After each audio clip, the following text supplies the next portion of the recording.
Hello, and happy Homebrew Wednesday. Actually filming this on Wednesday this time. So today I'm going to try my, I call it Pilgrim Knight Ordinary Bitter. So Pilgrim hops, Chevalier pale malt, plus a little bit of Torrefied Wheat and light, medium, dark crystal malt. I'll put the recipe down in the description below. So this was an experiment. First time using Pilgrim hops, and used Burton ale yeast, and it should be about 3.5 or 3.6%, I think.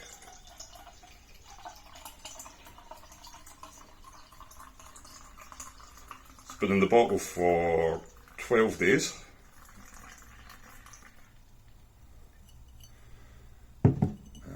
Again, that's very, very murky. The clarity is atrocious. But I can also see, can you see at the bottom of the bottle? Yeah, the yeast hasn't really stuck. So it's just stayed in suspension. It was quite surprising because the beer itself I cold crashed, and when it came time to transfer it into the bottling bucket, it looked more like a Hefeweizen. The yeast was still in suspension, almost say it still had a bit of Kreuzen, but I don't really mind. But I was going to say I don't really mind hazy beer, but I'd say this is more of a murk than a haze. But, cheers.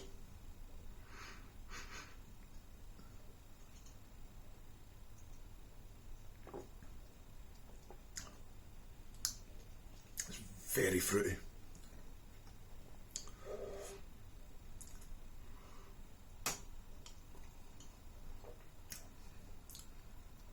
It tastes almost like Hefeweizen, sort of banana esters right at the start.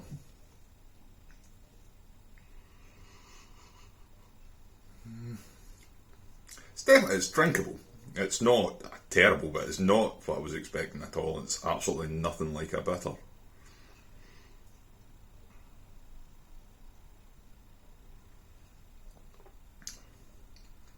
Very fruity. It's actually a better haze than I usually get in my Hefeweizen. Head retention isn't much, but it's not been in the bottle for that long, so I think it could probably do another couple of weeks of conditioning. I was just a bit impatient and wanted to try it. But I would say if that is the Burton ale yeast, I don't think I'll be using that again in the future. Especially not for a pale beer. Maybe it'd be fine for a stout, something dark that you wouldn't notice the yeast as much. Because the beer had no dry hop, and it was cold crashed at 2 degrees for 4 days. So you would expect everything to drop out. Although in its defence, when I was transferring, I managed to put the auto siphon straight into the yeast cake. So the first about half pint into the bucket wasn't great. So since the last video, I've made my Christmas beer again. The first went down the sink.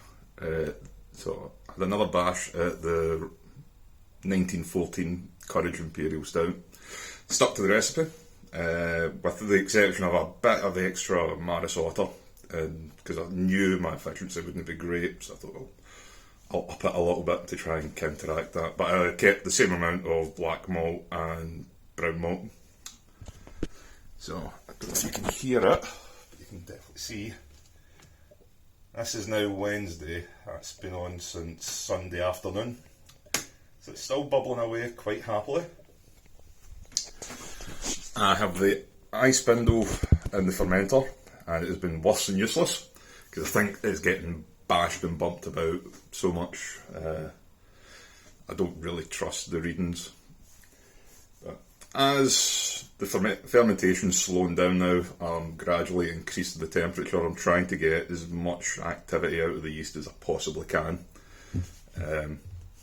If I can get over 9%, I think that's a good imperial stout strength. And this batch isn't going down the sink. If it gets infected, I'm drinking it. I'm just I'm fed up with it. This is it was a long brew day. Done the reiterated mash, so half, then sparge, and then the other half of the grain, and it worked quite well.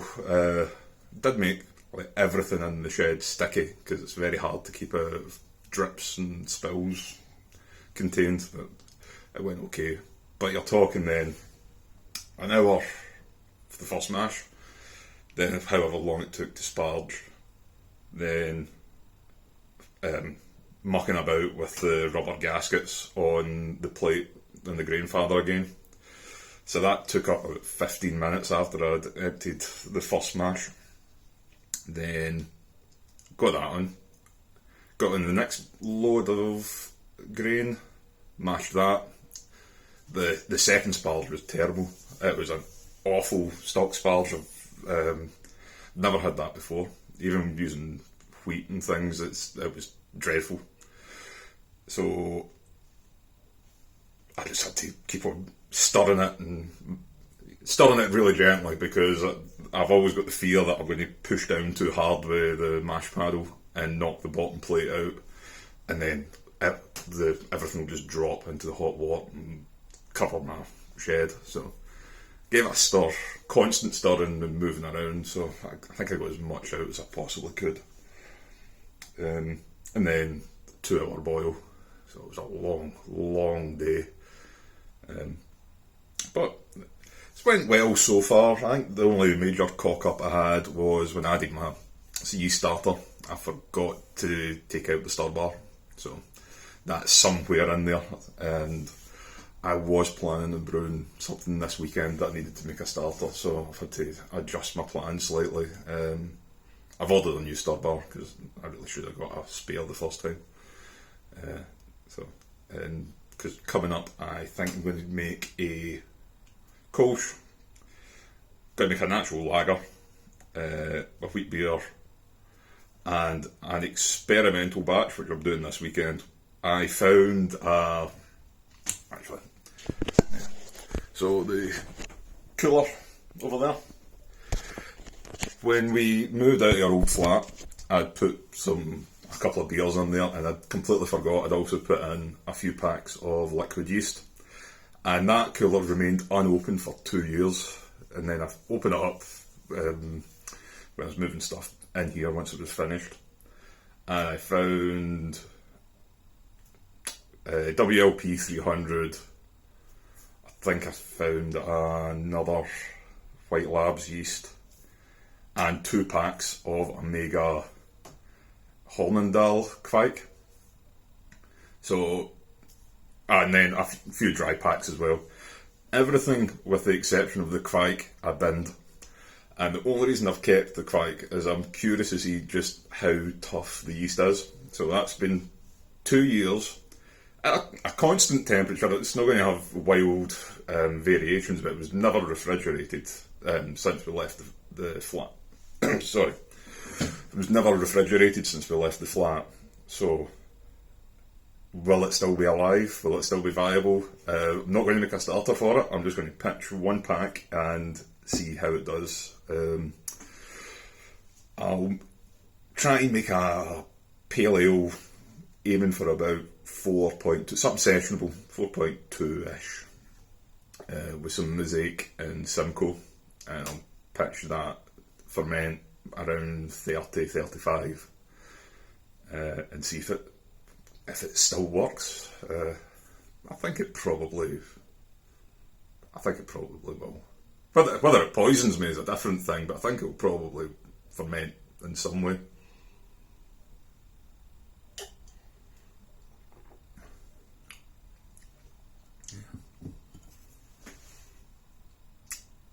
Yeah, I still don't know what I think of that. It's okay. It's definitely drinkable, but just as well adding the slurry since it's so thick. There we go. Just tell myself I've got a heifer. Yeah, so I think I'm going to do that this weekend. I'm going to bottle the stout I made when I made the first attempt at the Imperial Stout. I done a second runnings and made a smaller stout, so I'm going to bottle that, see how it's went along. It's been in for three or 4 weeks now, so that'll be fine. Bumped up the ABV in that with a 500 grams of spray malt and a tin of golden syrup. That was an issue I had with the brew day at the weekend. It defied the laws of physics. So my pre-boil gravity was 1.090. Fantastic, spot on the numbers.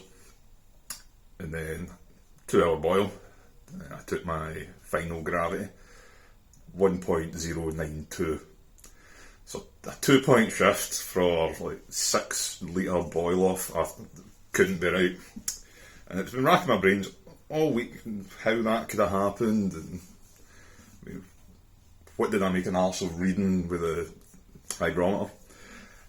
And then somebody on the Scottish Craft Brewers Facebook group, because I had a whinge about it there, asked me, did I take the pre-boil gravity sample from the recirculation arm? So, from that thing. And I did. So, after I'd done my sparge, stirred the wort, made sure that I knew it could stratify with the sugary wort at the bottom and then the weaker sparged stuff at the top. So, gave it a great good stir. And then I took the gravity reading from the recirc pipe, but I didn't let the recirc pipe run through first. So in that pipe, regardless of all the stirring I did beforehand, it would have been the concentrated wort pre-sparge, and that's why the numbers look great for the pre-boil. So I know for future, but that really, really bugged me, because if I knew it'd been that low, I would have bumped up the gravity with a little bit of sugar. But yeah, if I hit 9, I'll be quite pleased. And the whitbread yeast I've used seems to be ripping through it quite merrily, so yeah, and that's, I think I'll probably take a gravity reading next week. I'll be leaving it in the fermenter for at least another month, probably 6 weeks, but just to see if it's finished, and then I'll just leave it to clear up and condition out a little bit, and then I'll bottle. I didn't take much in the way of brew footage like I'd planned, because I had a chronic hangover on Sunday, and I just couldn't be bothered mucking about with the camera. There's a couple of bits I've filmed where the mash is recirculating, and I've got a few bits where I've filmed the blow off bubbling away in the sanitizer, but there's nothing of any interest. This weekend I'm going to say I'm going to attempt to film it, but during lockdown we tend to have Saturday drinks with friends on house party, and Sundays just are right off. Most of my brew days this year have been hungover. Makes it a longer day even. But yeah, I'll try and get something. But yeah, that's been it. Let's see how it is with the dregs. Well, I say the dregs. The dregs are all the way through it. There's no such thing as dregs with us.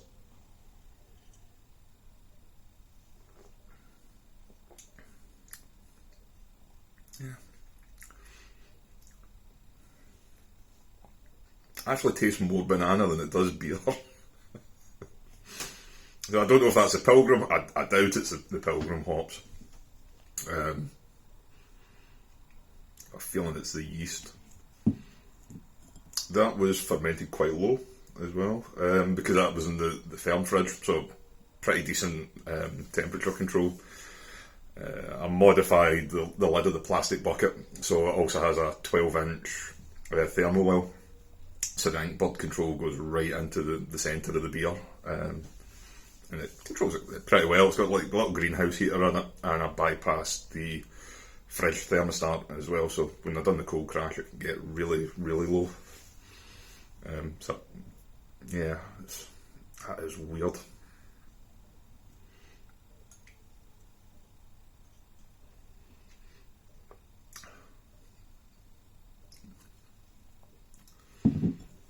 We'll see how it turns out. Like I say, it's only 12 days in the bottle. Yeah, so that's it for this video, and I'll hopefully have some brew footage for next week. If I'm using the Kveik and I'm fermenting hot, that beer should be bottled within a week, ideally. I'll probably dry hop that as well, so it's a bit iffy dry hopping with the cold crash, but I think if I dry hop, leave it for a day, then start the 2-day, 3-day cold crash, should be okay. And then I'll bottle again. Anyway, cheers for now, and I'll speak to you next time.